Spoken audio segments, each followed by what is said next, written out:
Live from downtown Detroit, Local 4 News at 5 starts now. The Spirit of Detroit Award presented this weekend, but the choice of honoree has created quite a controversy.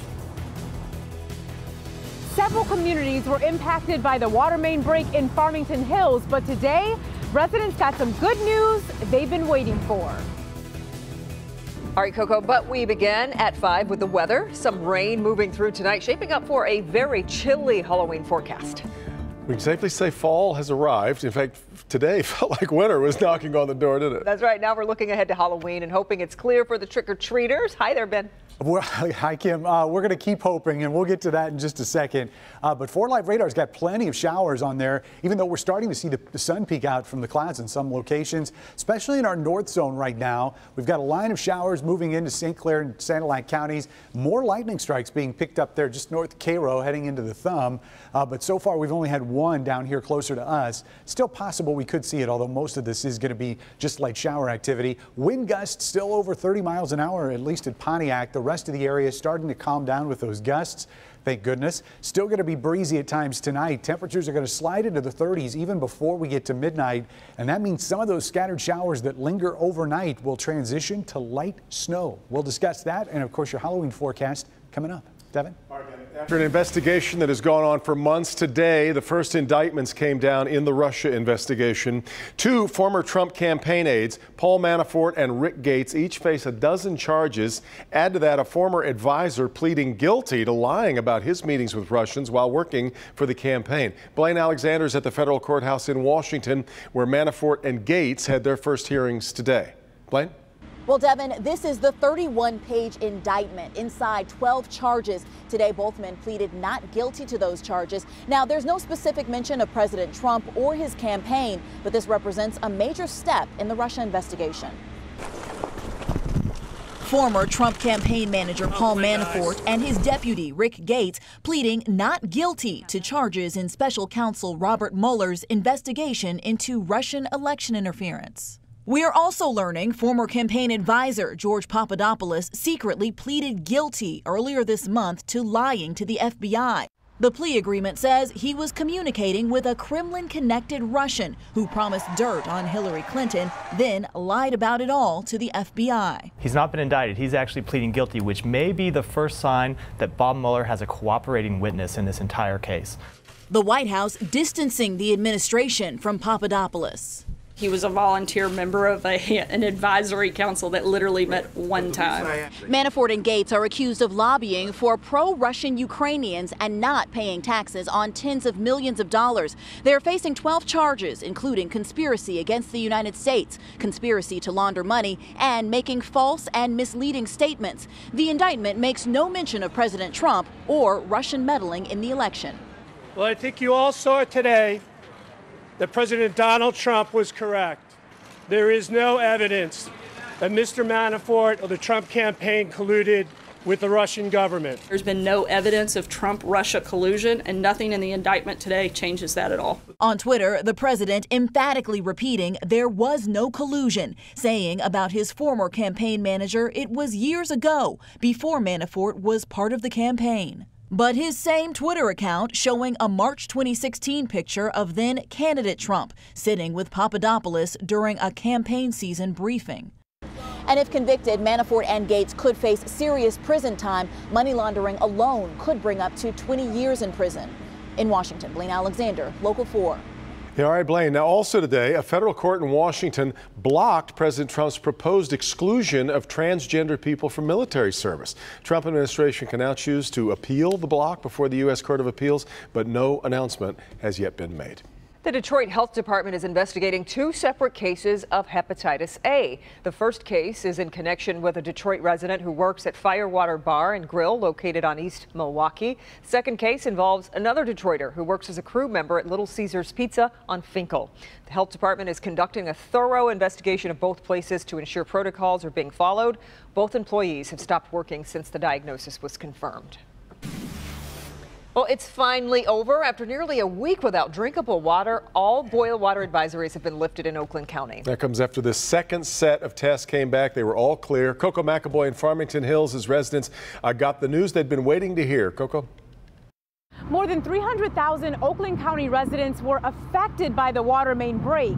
And today, residents from northern Farmington Hills got the good news that their boil water advisory has finally been lifted. Dean Snyder is one of many residents in northern Farmington Hills relieved to know the water is now okay. It's been an interesting week. It's kind of like going out camping. You have to boil your water, and the only thing we're missing is a campfire. This after a 48-inch water main break on 14 Mile Road between Farmington and Drake last Monday.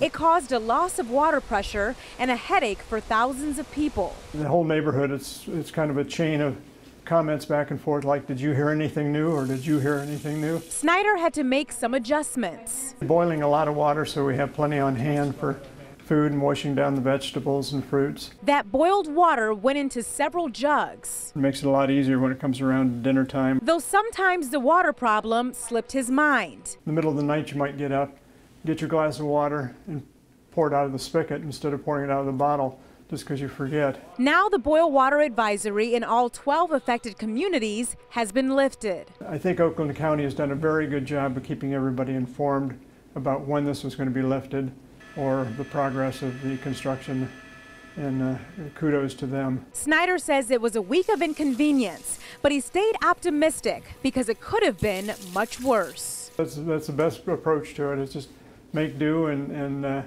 just be happy when it's all over. Coco McAvoy, Local 4. Officials from Oakland County say this should hopefully serve as a reminder to residents to have an emergency plan in place. They provided a number of tips, and we've put a link to that on our website, clickondetroit.com. The University of Michigan has issued a crime alert after a home invasion happened yesterday. Yeah, this happened between 2 a.m. and noon, sometime in those hours, at an apartment off campus. Police say a person went into an apartment through an unlocked door and took electronics from a common room while the residents who were there were asleep. So if you've got any information about the theft, contact police. All right, now to a rather bizarre controversy involving a well-known rapper and an award from the Detroit City Council. Rapper Cardi B posted this photo to Instagram prior to her concert this weekend at the Masonic Temple. It shows her with a Spirit of Detroit award, which can only be given by Detroit City Council. But here's where it gets interesting. After getting backlash online because she has no connection to the city, council members are lining up to say they didn't give it to her. Steve Garagiola is live tonight. And Steve, is there any word on how she got it, where it came from? Well, it appears that a radio station nominated her. The question remains, who on city council thought this was a good idea? That remains a mystery. Cardi B is not just any rapper. She may be the hottest rapper in music today. Cardi B is pretty all right. She keeps Detroit hype. I don't care. If you ride down the street and you listen to cars in the summertime, everybody was Bodak Yellow. Cardi B did a concert this past weekend at Masonic Temple, and before the show, received her award. Thank you, Detroit. Thank you, the City Council of Detroit, Michigan, for giving me the Spirit of Detroit award. The award issued by Detroit City Council upset some local artists who took to social media to complain that Cardi B is from the Bronx, New York. She hasn't done anything in Detroit except a concert. Why is she getting a Detroit award? So how are you not from Detroit, but you got an award from Detroit, especially the Spirit Award? It's kind of weird. City Councilman James Tate got so many angry messages he issued this statement. The Cardi B Spirit of Detroit Award was not presented by me or my office. This is not even close to being the biggest issue we are facing in our city, but we're trying to find out who provided it. But not everyone sees a problem. So I feel like they gave her that award because she's accomplished so much, and it's just to motivate people to know that you can do it, you just got to work at it. The Spirit of Detroit should be loving, giving, everyone's welcome. You can't just shut people out. Oh, you're not from Detroit, we can't give you an award. It's crazy. Now, I have to admit I am not familiar with Cardi B's work, so I had to look up the lyrics to her big hit song, and inspirational is not a word I would choose to describe it, but then I don't make these decisions. Devin, Kimberly? You're right, but there's no arguing. She is very, very popular, especially amongst the younger crowd. I'm just curious, though, Steve, how prestigious is the Spirit of Detroit Award? I've always thought of it as being something pretty prestigious. Well, you know, I guess everything is relative. According to the city, there are 4 awards the city can give out. Number 1 is the Award of Recognition. Number 2, the Award for Distinguished Service. Number 3 is the Spirit of Detroit Award. And number 4 is a testimonial resolution. So, you know, I'm guessing it's very possible this came to City Council, to all their offices, and they said, I'm sure it's fine. Yeah, just give her an award. That's fine. And nobody checked real closely. Yeah, and now it's a little bit of controversy. Right. Well, there are more things that we need to be focused on, too. So we appreciate you bringing us the story, Steve. Thank you. General Motors stock took a hit today after getting some bad news. Goldman Sachs analysts downgraded the stock from neutral to sell. And when the stocks closed this afternoon, GM was down $1.26, almost 3%, 2.8%. Goldman Sachs placed a 12-month price target of $32, but predicts the possibility of a 28% drop. After 10 days of being closed, the Detroit-Windsor Tunnel back open to traffic again. This phase of the $22 million renovation wrapped up as scheduled early this morning after being closed since October 20th. There are still some part-time closures scheduled until the project is completed in June. For the full list of scheduled closings, head to clickondetroit.com. Police and volunteers are patrolling tonight as Detroit's Angels Night campaign is in full effect. City's Halloween curfew is enforced tonight and tomorrow, meaning everyone 17 and under has to be home or, if out, accompanied by an adult. And that's from 7 p.m. to 6 a.m. That is unless they're going to work, by the way. Minors violating the curfew will be ticketed. They'll be held until a parent or guardian comes to pick them up. All right, much more ahead here at 5. Kevin? The Defender's Guide for Safe Trick-or-Treating, what parents and kids need to know before the big night. What does a vegan eatery, a production company, and eyelash extensions have in common? They're all Detroit businesses, and they're all getting a big boost. I'll tell you how. All right, Jamie, but first, devastating new details into a deadly crash involving a horse-drawn buggy on the west side of the state. What we're learning now about the young victims when we come back. At 6. Controversial changes. The Detroit Police Department's Project Greenlight video crime monitoring program is integrating some new technology. We'll have a look at why that decision is ruffling some feathers. Steve? A new study confirms lead in the water is not a City of Flint problem. You may not have to look any farther than your own faucets. That's coming up tonight at 6 o'clock. In Evergreen Township, 3 children were killed, 6 others critically injured in a horse-drawn buggy crash over the weekend. Police say a pickup truck smashed into the rear of the buggy Sunday morning. The 3 who were killed, all girls ages 7, 9, and 12. The driver of the truck suffered no injuries. We're told that driver's been cooperative with state troopers. Police say alcohol does not appear to have been a factor in a terribly sad crash. It is a big day for small businesses in the city of Detroit. The Motor City Match program gives grants to businesses, helping turn ideas into reality. And today, the 100th business got the money to get up and running. Jamie Edmonds shows us how big of an impact this is, not just having downtown, but also in the neighborhoods. Inside that small room in Southwest Detroit, you may hear some clapping. Well, that's the sound of Detroit businesses expanding. My business is Detroit Lash and Brow. We are a modern American, organic, vegetarian cuisine. A wellness center with a full-size kitchen to teach people how to cook. They are all very different in their ideas and business models, but they are the same in that today they're one step closer to open.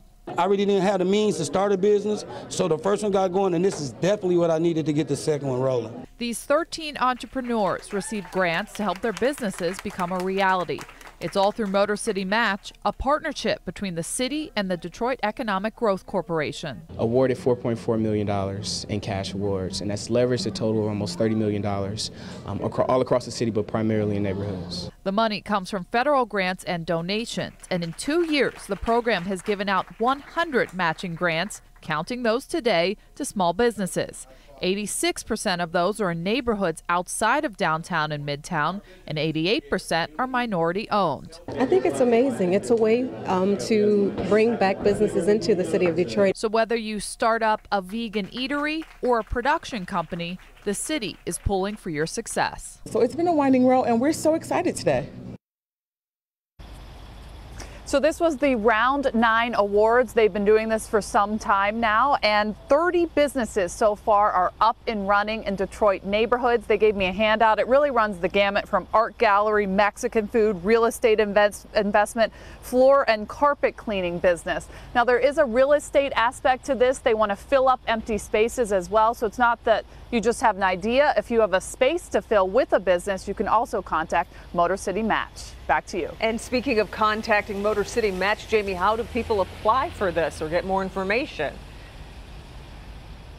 Well, as you can assume, it's very popular. They give away money every quarter. There is an application process, and we will put their website on our website, clickondetroit.com. Okay. Kimberly, back to you. Sounds like something really good for the cities, especially the neighborhoods. Okay, Jamie, thank you. And I'd like to announce my support for Mexican food. If any wants kind of plan, whatever you got going, food truck to full-blown restaurant, That's whatever. Right, that's great. It felt cold today. I know. It's like it's here. Yeah. It's no turning back now. Temperatures were below average. The wind didn't help. Yeah. And now we've got the clouds and the showers. Yeah, because it was so pretty to boot. Yeah. This is just one of those you want to file away and forget it ever happened. But hey, we did sneak up to 48 degrees for high temperatures. We're a little bit below that right now at 43. In fact, most of the area is in the 40s for current temperatures. And you factor in that wind, which has calmed down a bit, but is still noticeably windy. Those wind chills down near the freezing mark in a lot of our north zone. Lapeer 33, Flint also at 33, and 34, that wind chill up in Pontiac right now. So it is becoming wet across most of the state of Michigan. You can see this general flow coming in, bringing some of that lake moisture across the state with it. And we are seeing multiple areas of showers and even a couple of those lightning strikes up towards the thumb. But you can see that shower activity has already transitioned to snow just south of Traverse City. And as we go later into tonight, the moisture is going to lighten up, but it's not going to disappear completely. So as those temperatures drop, looks like we could be looking at snowflakes by tomorrow morning. Not for everybody, but the model is hinting that we could see one of those lake effect bands set up, traversing the state there from Lake Michigan over into southeast Michigan. If that happens, there may be enough persistent snow to cover a mailbox or a deck railing or some other elevated surfaces, but we're not looking for any significant accumulation out of that. It's going to be gone pretty quickly, but this trough in the afternoon on Halloween, I almost said Thanksgiving. I'm pushing it. I'm trying to get us going there quick. But we are going to be seeing more showers in the afternoon tomorrow towards the evening. So trick-or-treaters plan on seeing a couple drops in spots as we finish out tomorrow. And then there is some milder air that's going to come in, but it's not going to be until Thursday. So we've got some cooler temperatures in the first part of this week. 35 tonight. Scattered showers become snowflakes the later we get. This is probably going to be closer to daybreak tomorrow before we see it. Otherwise, we're going to look at trick-or-treating temperatures. These are the 7 p.m. numbers tomorrow in our 4-zone forecast, and those are already going to be slipping into the upper 30s. Dearborn at 39, Troy 39, Romulus at 38 tomorrow. Again, this is 7 p.m. numbers. South zone anywhere between the mid-30s in Lenawee County and 40 out in Luna Pier. West zone pretty much all 30s here and a lot of mid-30s at that. Flint, you'll hit 39. Novi, you're going to be trick-or-treating at 38, and generally 30s here in our north zone too, as we go out and grab that candy amidst the wind and the rain and the cold tomorrow. Temperatures do start moving up to a high of 60 on Thursday. That's going to be our best shot of rain, coming down a little bit over the weekend. But as we set our clocks backwards this weekend, temperatures finally getting back above average and hitting 60 twice there in the forecast. Gain an hour of sleep if that's what you want to do with it. Well, with this forecast. That's what it looks like, isn't it? All right, Ben, a good health warning to tell you about ahead of Halloween. New here at 5, how you can avoid a pretty gross side effect of this spooky holiday. But first, a stunning allegation of assault involving Hollywood A-lister Kevin Spacey. Next. Kevin Spacey has been accused of making a sexual advance toward actor Anthony Rapp. Allegedly happened at a party in Spacey's apartment more than 30 years ago when the then 14-year-old Rapp and 26-year-old Spacey were working on Broadway at the time. Spacey has since issued a statement saying he does not remember the incident, but he also apologized, saying he could have been drunk and could have acted inappropriately. Spacey did take the opportunity, though, to come out publicly as gay. Puerto Rico's Power Authority plans to cancel its $300 million contract with Whitefish Energy. Puerto Rico's governor says this decision is the right thing to do. The contract was heavily criticized for going to a company that seemed underqualified for the job. This decision leaves 2/3 of the island with no electricity and delays power restoration efforts by 10 to 12 weeks. Now officials on the island are rushing to find other companies to fill in. Gas prices finally starting to go down a bit across the state of Michigan. Statewide average has dropped down to $2.51, 7 cents less than it was last week. Metro Detroiters are paying on average $2.54. That's about a 2-cent decrease from the week prior. To find the cheapest gas in the state, you have to go to Saginaw. They're paying $2.43 a gallon there. NASA posted a rather stunning photo on Instagram of this year's fall colors. We've got to look at it. Yeah, it's beautiful. This satellite image captured October 20th shows a wave of changing leaves spanning from the Upper Peninsula across New York. You can see the fall foliage at or just past its peak in those areas, with colors of dull yellow to red and orange and a few bands of darker green. New at 5:30. 2 members of the elite SEAL Team 6 under investigation.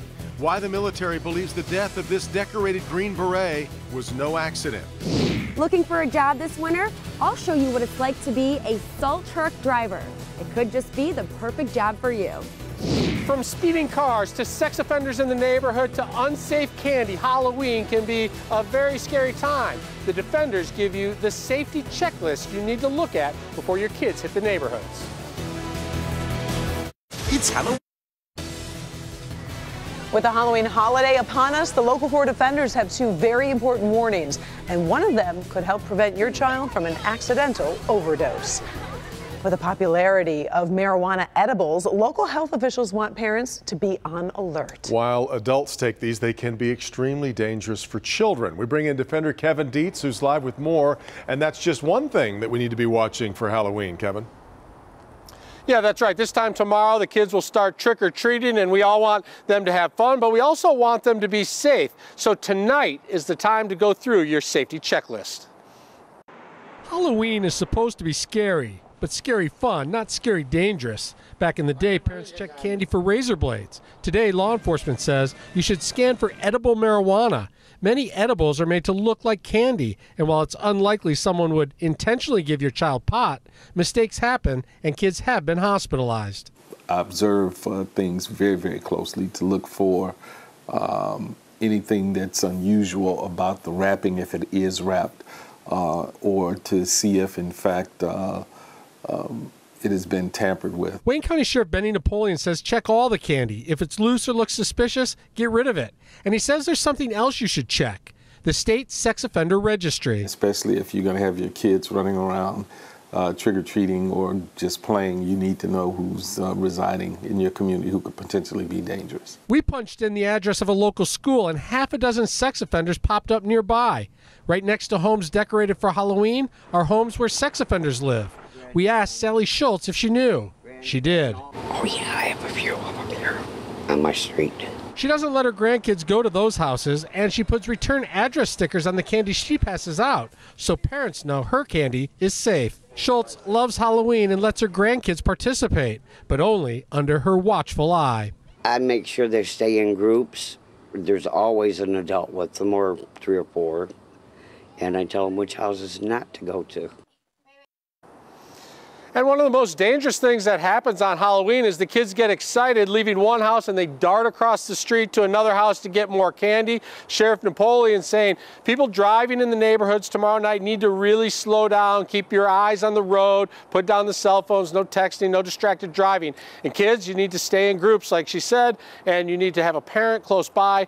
Make sure you look both ways before you cross the street. Keep everybody safe tomorrow night on Halloween. Kevin Dietz, Defenders. Well, Kevin, what does the law say about registered sex offenders and passing out kids? What's the actual letter of the law on this?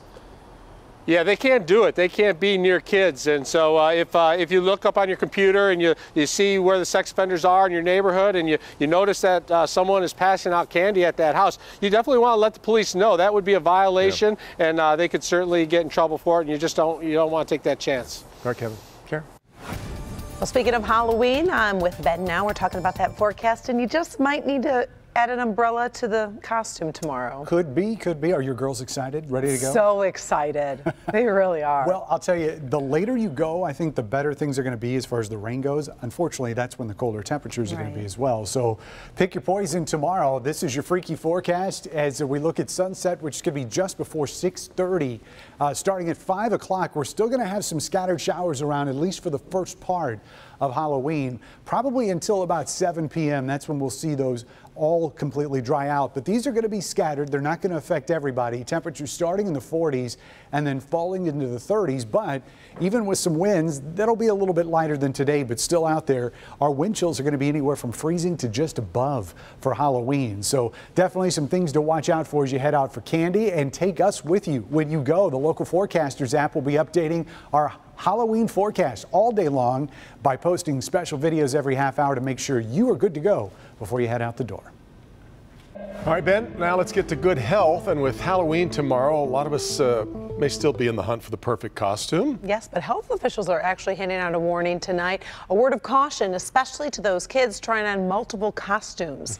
Kimberly Gilla is back now with a really important warning. Yeah, and this one is kind of gross, but we do need to talk about it. Here's the thing. Halloween may be full of scary fun, but it's unfortunately also prime time for head lice. But with a few simple steps, you can prevent it.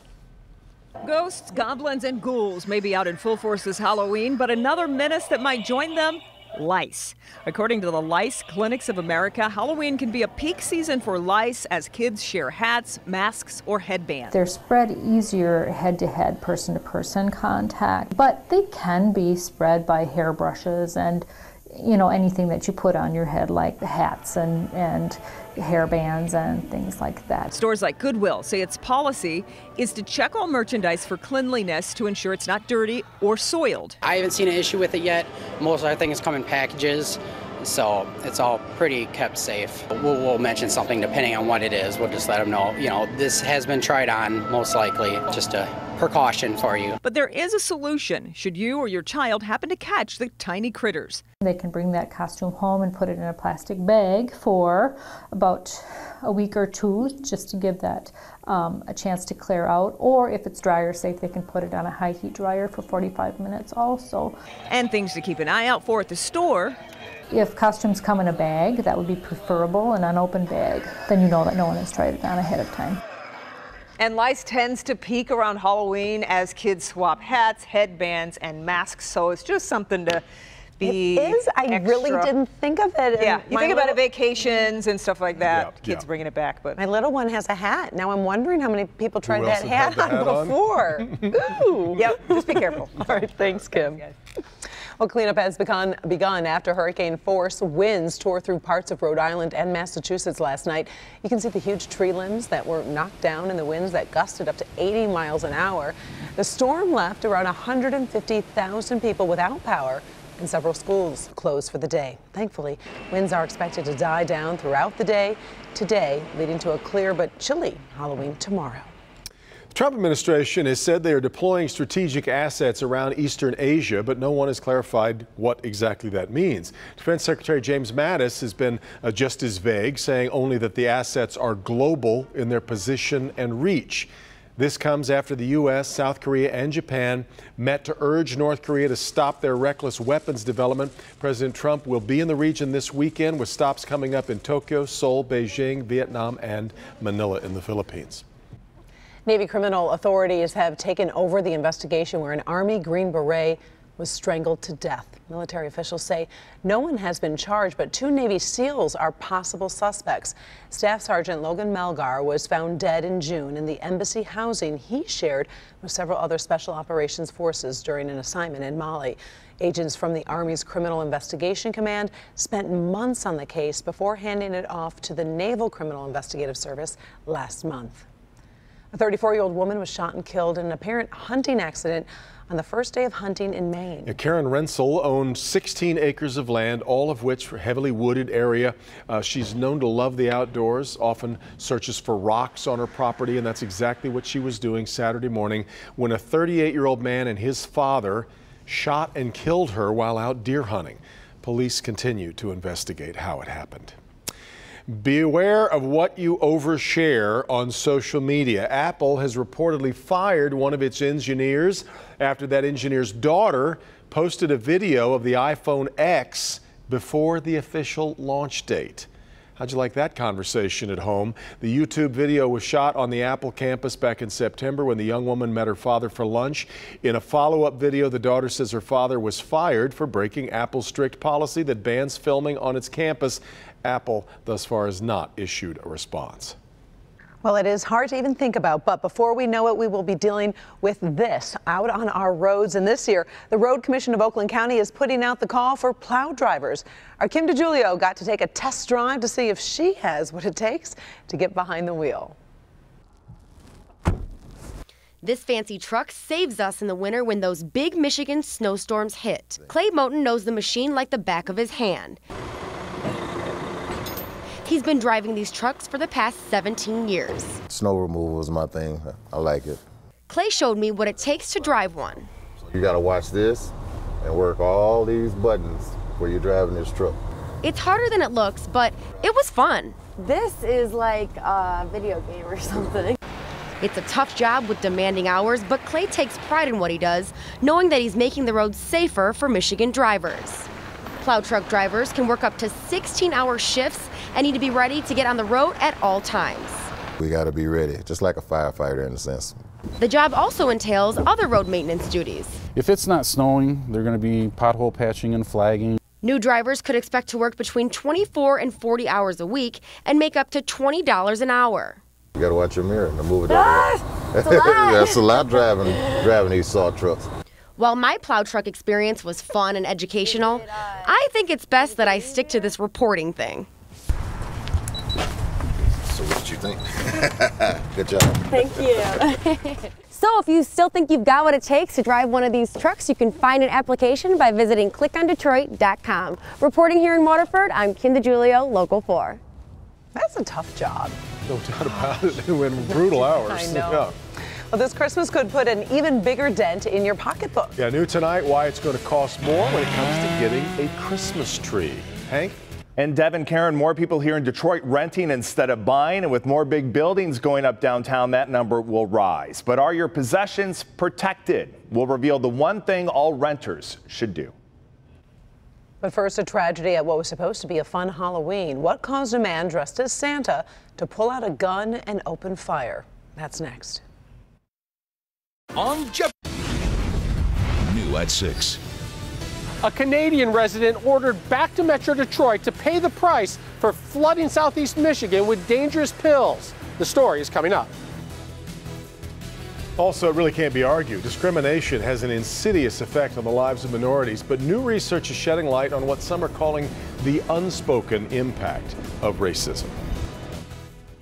It was a horrifying scene at a Halloween party in Texas early yesterday morning when a man dressed as Santa Claus opened fire. Crime tape lined Avenue F all day Sunday as police continued investigating a shooting that left 4 people critically injured.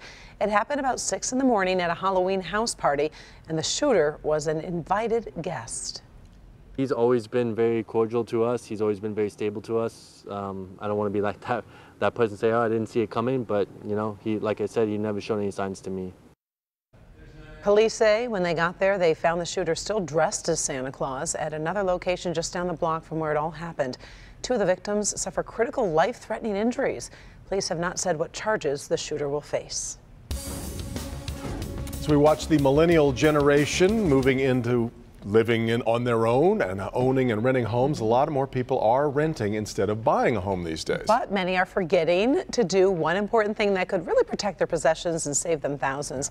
Our consumer investigator Hank Winchester is here, and this really does affect a lot of those millennials who aren't thinking that next step. Right, they're not thinking ahead, but we're not only talking about millennials, we're talking about so many people now living in Detroit downtown or those in neighborhoods right now because renting is more popular than ever before, but you need to make sure you're protected. The spike in apartment construction is more evident now than ever before. The trend of Americans renting rather than buying homes, it continues, especially among millennials. 50% of renters are below the age of 30. The renting boom also resurrecting a debate. Renters insurance, good idea or not? It's so important to understand what the benefits of renter's insurance are, and then to also understand what the risk is if you go without it. For Laura Adams at insurancequotes.com, there's no debate at all. The problem with not having renter's insurance and sort of assuming that the landlord is going to take care of you if you get into legal trouble or you have a natural disaster, the problem with that is that their insurance never covers you. She argues personal possessions and personal liability inside your rental aren't worth the risk for $16 a month. But the average cost of a renter's premium across the nation is less than $200. It's actually $190. Although there is no law in Michigan or in the city of Detroit, experts say landlords are now requiring some renters to carry renters insurance. And we're finding that very common now, especially with these larger buildings, these high rises going up in Detroit, which it's great to see, but more people are now renting in Detroit. But it's like every other kind of insurance. You only realize you've made a mistake when you need the money. When you need yeah. it. Yeah. Better to be safe than sorry. Thank you very much, Hank.